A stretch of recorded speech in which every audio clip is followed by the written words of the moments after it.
Sir Chhattisgarh के लिए project बता दो। तो नमस्कार दोस्तों, मेरा नाम है Shahid Ansari and welcome back to my channel. आज मैं आपके लिए लेकर आया हूं छत्तीसगढ़ के लिए प्रोजेक्ट जिसका नाम है प्रधानमंत्री आवास योजना ग्रामीण। जी हाँ, आज ये छत्तीसगढ़ का प्रोजेक्ट हम डिस्कस करने वाले हैं। तो जल्दी से प्लीज़ प्लीज़ प्लीज़ मेरे चैनल को सब्सक्राइब कर दीजिए, लाइक का बटन दबाइए, बेल आइकन का बटन दबाइए ताकि आपको मेरे आने वाले लेटेस्ट नोटिफिकेशन मिलते रहे। तो आइए वीडियो चालू करते हैं। जैसा कि आप सब लोग स्क्रीन पर देख रहे हैं, यहाँ पर प्रोजेक्ट का नाम लिखा हुआ है डायरेक्टरेट प्रधानमंत्री आवास योजना ग्रामीण।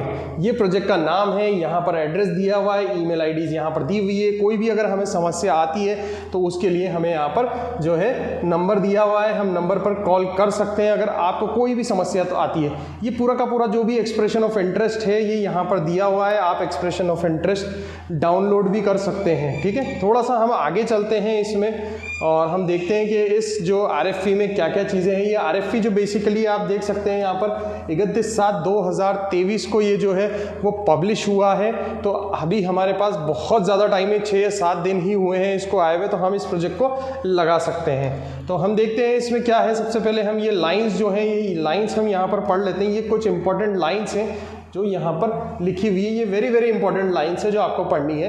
मैं आपको बता देता हूँ इसमें क्या लिखा हुआ है।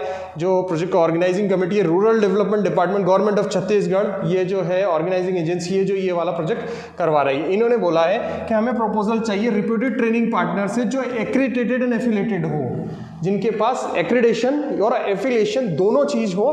किससे होना चाहिए? कंस्ट्रक्शन स्किल डेवलपमेंट काउंसिल, जो CSDS है हमारा, कंस्ट्रक्शन स्किल डेवलपमेंट काउंसिल जो है उसके लिए। मैं आपको बता चुका हूं कि हमारे 40 के अप्रॉक्स सेक्टर स्किल काउंसिल, अगर आप पुराने वीडियो में देखेंगे तो 40 के अप्रॉक्स सेक्टर स्किल काउंसिल है। तो वन ऑफ द 40 में से कंस्ट्रक्शन स्किल डेवलपमेंट काउंसिल जो है नेशनल स्किल डेवलपमेंट NSDC का, उसने ही आप एक्रेडिशन और एफिलिएशन होना चाहिए। और आप किस लिए ट्रेनिंग प्रोवाइड करेंगे? रूरल मेसन एक जॉनरल है जिसके लिए आपको ये प्रोजेक्ट निकला है और जिसके लिए आपको ये ट्रेनिंग करवानी है। तो सबसे पहली बात, आपको रूरल मेसन के अंदर आपके पास एक्रेडिशन और एफिलिएशन होना चाहिए आपकी संस्थान का। ठीक है, तो ये एक बहुत ही इंपॉर्टेंट क्राइटेरिया है जो आपको इसमें फुलफिल करना चाहते हैं। अगर आप फुलफिल करते हैं तो इसमें पार्टिसिपेट कर सकते हैं और नहीं करते हैं तो नहीं कर सकते हैं। आगे हम बढ़ते हैं इंपॉर्टेंट क्राइटेरिया को डिस्कस करने के बाद। जो डॉक्यूमेंट जो हम देख रहे हैं इस समय स्क्रीन पर, वो यहाँ से आप डाउनलोड कर सकते हैं। ये स्क्रीन पे जो दिख रहा है आपको ये वेबसाइट, यहाँ से भी आप detailed EOI expression of interest की जो इन्फॉर्मेशन है वो यहाँ से आप डाउनलोड कर सकते हैं। आगे हम इसमें बढ़ते हैं कि जो ये प्रोजेक्ट है, जो लास्ट डेट है इसकी ये लगाने का, यहाँ पर पूरा एड्रेस दिया हुआ है इस वाले सेक्शन में। आप इस पर जाकर यहाँ पर पूरा एड्रेस दिया हुआ है। डायरेक्टर विकास भवन, फर्स्ट फ्लोर, सेक्टर 19, नवा रायपुर, अटल नागा, लेटेस्ट बाग। 5 बजे से पहले ये पहुँचना है। और लास्ट डेट क्या है इस प्रोजेक्ट की? 24 अगस्त जो है। काफ़ी टाइम है आपके पास प्रोजेक्ट लगाने का और ये सही समय है कि इसकी प्रिपरेशन चालू की जाए। आगे हम चलते हैं इस EOI में क्या क्या चीज़ें हैं वो एक बार हम देख लेते हैं। एक्सप्रेशन ऑफ इंटरेस्ट, डेट दी हुई है, इन्फॉर्मेशन डॉक्यूमेंट है ये पूरा का पूरा, जो मैंने आपको ऑलरेडी ऊपर ब्रीफ कर दिया है। इसके बाद कुछ रूरल डेवलपमेंट डिपार्टमेंट जो है गवर्नमेंट ऑफ छत्तीसगढ़ का, उसके लिए यहाँ पर कुछ इन्फॉर्मेशन दी गई है। कुछ स्कोप ऑफ वर्क बताया गया है। स्कोप ऑफ वर्क में आपको पहले से समझा चुका हूँ कि रूरल मेसन की ट्रेनिंग करवानी है और वो NSQF अलाइन बेस्ड है। और आपके पास जो है कंस्ट्रक्शन सेक्टर स्किल काउंसिल का जो है एफिलिएशन एक्रेडिशन होना चाहिए। स्किल इंडिया पर आपका पूरा अकाउंट होना चाहिए जिससे आप उस प्रोजेक्ट को एग्जीक्यूट कर सकें। तो ये सारी चीज़ें इसमें लिखी हुई है कि आपको NSQF बेस्ड ही करवाना है। यहाँ पर कुछ एलिजिबिलिटी लिखी हुई है। एलिजिबिलिटी को हम एक बार देख लेते हैं कि क्या क्या एलिजिबिलिटी आपके पास होनी चाहिए इस प्रोजेक्ट को करने में। Training provider should be registered accredited, ये मैं आपको पहले ही बता चुका हूँ कि CSDC इंडिया और NSDC दोनों से आपका एफिलिएशन एक्रेडिशन होना चाहिए।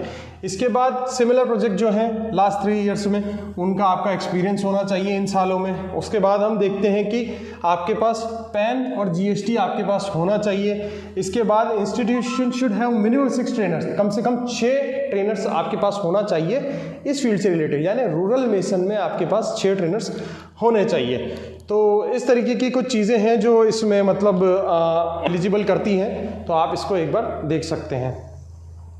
इसके बाद हम देखते हैं ये सारी चीज़ें जो है वो आपको सबमिट करानी है। अगर आप इसमें पार्टिसिपेट कर रहे हैं तो ये चीज़ें जो है आपको सबमिट करानी है। इसको भी एक बार हम लाइन वाइज इसमें देख लेते हैं। यहाँ पर देख लेते हैं प्रूफ ऑफ लीगल स्टेटस, जो भी आपका रजिस्ट्रेशन सर्टिफिकेट है वो होना चाहिए। पैन GST आपके पास होना चाहिए। 3 इयर्स ऑफ एक्सपीरियंस आपको पूरा का पूरा इसमें लगाना है। सर्टिफिकेट ऑफ एफिलिएशन आपको इसमें लगाना है। प्री बायो नोट आपको जो भी लगाना है इसमें सारे का सारा ट्रेंड 1000 कैंडिडेट से ज़्यादा आपने कंस्ट्रक्शन सेक्टर में ट्रेंड किए हो, ये आपके पास होना चाहिए। डिप्लॉयमेंट प्लान होना चाहिए आपके पास कि आप किस तरीके से मतलब इन बच्चों को पढ़ाने वाले हैं, रूरल मिशन को किस तरीके से पढ़ाने वाले हैं, तो एक वो पूरा का पूरा प्लान होना चाहिए। यहाँ कुछ इंपॉर्टेंट इन्फॉर्मेशन जो है वो आपको दी गई है, इसको हम एक बार देख लेते हैं। यहाँ पर आपको बताया गया है पेमेंट के बारे में। The cost of the EOI is 5000। जो EOI जो आपको भरने की जो है वो 5000 रुपये इसकी कॉस्ट है, काफ़ी कम है। दूसरे प्रोजेक्ट्स को देखते हैं तो काफ़ी ज़्यादा होती है, तो इसमें सिर्फ 5000 रुपये आपको लग रहे हैं। और एक डिमांड ड्राफ्ट की फॉर्म में भरना है, और डिमांड ड्राफ्ट इस नाम से आपको जो है वो भरना है। और ये एक नॉन रिफंडेबल है, यहाँ पर लिखा हुआ है कि एक नॉन रिफंडेबल अमाउंट है। और ये मैं आपको ऑलरेडी बता चुका हूँ कि ये जो प्रपोजल है पूरा बनाकर, जितने भी डॉक्यूमेंट्स आपको बताया मैंने उसको सारा को बनाकर आपको 24 अगस्त यानी 24 अगस्त को, जो यहाँ पर लिखा हुआ है 5 बजे, आपको 24 अगस्त को आपको यहाँ पर दिए गए पते पर आपको पहुँचाना है। तो ये कुछ इंपॉर्टेंट चीज़ें इस EOI में हैं। इसके बाद हम बताते हैं roles and responsibility. Roles and responsibility generally training partners की वही होती है, पूरा का पूरा मोबिलाइजेशन करना, एग्जीक्यूट करना प्रोग्राम को, ठीक है। तो यही सारी चीज़ें यहाँ पर लिखी हुई है। अटेंडेंस मेंटेन करना, ट्रेनिंग को एक training programme, conduct the training as per agreed schedule, जो भी शेड्यूल का जो मतलब प्लान है मतलब वो पूरा करना, उसके अकॉर्डिंग मॉक असेसमेंट करवाना, CSDC और NSDC को इसके बारे में बताना, मटेरियल प्रोवाइड कराना, ट्रेनिंग साइट की इंश्योरिटी करना, construction of the house must be as per the prescribed norm design as provided by the competent authority. जो गवर्नमेंट के जो कंस्ट्रक्शन जो हाउसेज बनाने हैं रूरल मिशन को यूज़ करके, उसका जो है एक पूरा प्रेस्क्राइब प्लान बताना। Placement of trend rural mission and completion of training के बाद ही उनका जो है आपको प्लेसमेंट करवाना, ठीक है। उसके बाद हम कुछ इंपॉर्टेंट चीज़ें देखते हैं, जैसे फाइनेंशियल्स कितने हैं आपको ये सारी चीज़ें कराने के लिए, फाइनेंशियल्स कितने मिलने वाले हैं वो हम एक बार यहाँ पर देख लेते हैं। जो गवर्नमेंट ऑफ इंडिया की जो करंट सीलिंग रेट है वो है 49 रुपीज़ पर ट्रेनी। जी हाँ, पर ट्रेनी 49 रुपये मिलेगा, subject to maximum of 390 hours. 390 hours का रूरल मिशन का ट्रेनिंग होगा, तो 390 इंटू 49, 390 इंटू 49 अगर हम कर लेते हैं तो जो भी अमाउंट आएगा वो पर कैंडिडेट हमें यहाँ पर मिल रहा है। पर कैंडिडेट के हिसाब से हमें इतना अमाउंट एक बच्चे को ट्रेनिंग कराने के लिए मिल जाएगा। तो आप देख सकते हैं जितने भी कैंडिडेट्स आपके पास हैं तो उसके अकॉर्डिंग आप 390 जैसे 390 आवर्स इंटू 49 इंटू, जैसे सपोज करें 100 बच्चों का आपके पास मिला है तो 100 बच्चों का कैसे करेंगे आप, 390 तो आपका ड्यूरेशन है, 49 कॉस्ट है, 200 आप रुपीज़ इसको कर लेंगे तो आपके पास क्या अमाउंट आ जाता है, 200 बच्चों की कॉस्ट निकल कर आ जाएगी। तो दिस इज़ द थिंग, किस तरीके से आप अपनी फाइनेंशियल कैलकुलेशन लगा सकते हैं। अगर आपको 200 का टारगेट मिलता है, आपका इतना अमाउंट आपका इतना बनेगा और उसमें एक्सपेंसेस कितने कितने होंगे, एक पूरा फाइनेंशियल एनालिसिस आप इसमें लगा सकते हैं, ठीक है। आगे हम इसमें चलते हैं और एक बार देखते हैं कि इस EOI में आगे और क्या क्या चीज़ें हैं वो हम एक बार देख लेते हैं। यहाँ पर कुछ टर्म्स एंड कंडीशन बताई हुई है, आप इसको एक बार पढ़ सकते हैं। जनरल टर्म्स एंड कंडीशन से जो ज़्यादातर सभी प्रोजेक्ट्स में होती हैं, वो कंडीशन में हम देख सकते हैं कि ट्रेनिंग प्रोवाइडर और ट्रेनिंग इंस्टीट्यूट्स जो ऑलरेडी रजिस्टर्ड हैं और वो PMAYG यानी इसी जो ये स्कीम चली आ रही है पहले से, अगर वो ऑलरेडी इसमें रजिस्टर्ड है तो दोबारा से ये एक्सप्रेशन ऑफ इंटरेस्ट को भरने की उन्हें ज़रूरत नहीं है, वो ऑलरेडी इसमें रोल बैक हो जाएंगे। दूसरा पॉइंट हम यहाँ पर पढ़ते हैं कि जिनका द ट्रेनिंग प्रोवाइडर्स इंस्टीट्यूशन हो registered office in state Chhattisgarh only eligible for participation in EOI। ये सेकंड बहुत ही इंपॉर्टेंट पॉइंट है, जो लोग जिन लोग इस संस्थान छत्तीसगढ़ में रजिस्टर्ड है वही इस प्रोजेक्ट में अप्लाई कर पाएंगे, बाकी नहीं कर पाएंगे, ठीक है। थर्ड पॉइंट हम कर देते हैं कि भाई इनको जो भी ट्रेनिंग प्रोवाइडर है उसका जो है डिटेल प्रपोजल जो है वो उनको सबमिट करना है, सारी चीज़ें जो है एक्सपर्ट मतलब जो भी एक्सपीरियंस है उनका और जो भी डिलीवरेबल्स है, कंप्लीट लिस्ट ऑफ ट्रेनर है विद क्वालिफिकेशन एक्सपीरियंस है, ये सारे के सारे जो इम्प्लीमेंटेशन प्लान है वो उनको सबमिट करना है। ट्रेनिंग प्रोवाइडर जो है मतलब CSDCI और में रजिस्टर्ड होना चाहिए और कम से कम 1000 ट्रेनिंग जो है ये पढ़ चुके हैं हम, आई थिंक ये सारी चीज़ें हैं। एनुअल टर्नओवर के बारे में भी यहाँ पर इसमें लिखा हुआ है, एनुअल टर्नओवर के ऊपर कहीं भी बात नहीं आई थी। एनुअल टर्नओवर जो पर ईयर होना चाहिए वो 80 लाख आपका मिनिमम एनुअल टर्नओवर होना चाहिए 1 साल का। इस हिसाब से आप 3 साल का अगर एनुअल एवरेज टर्नओवर निकालते हैं तो वो होना चाहिए 2 करोड़ 50 लाख के आसपास, तो इतना आपका टर्नओवर होना चाहिए।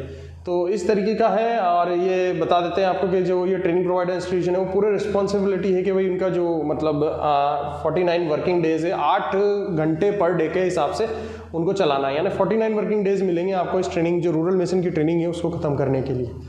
ठीक है, तो इस तरीके की इन्फॉर्मेशन इसमें दी हुई है, आप एक बार पढ़ सकते हैं। और असेसमेंट जो है, यहाँ असेसमेंट के लिए इंपॉर्टेंट बात बताई गई है कि असेसमेंट जो है वो 15 डेज ऑफ कंप्लीशन और ट्रेनिंग, 15 दिन के अंदर आपको असेसमेंट करवाना पड़ेगा ट्रेनिंग खत्म होने के बाद, अदरवाइज आपके ऊपर 10% की पेनल्टी इम्पोज हो जाती है।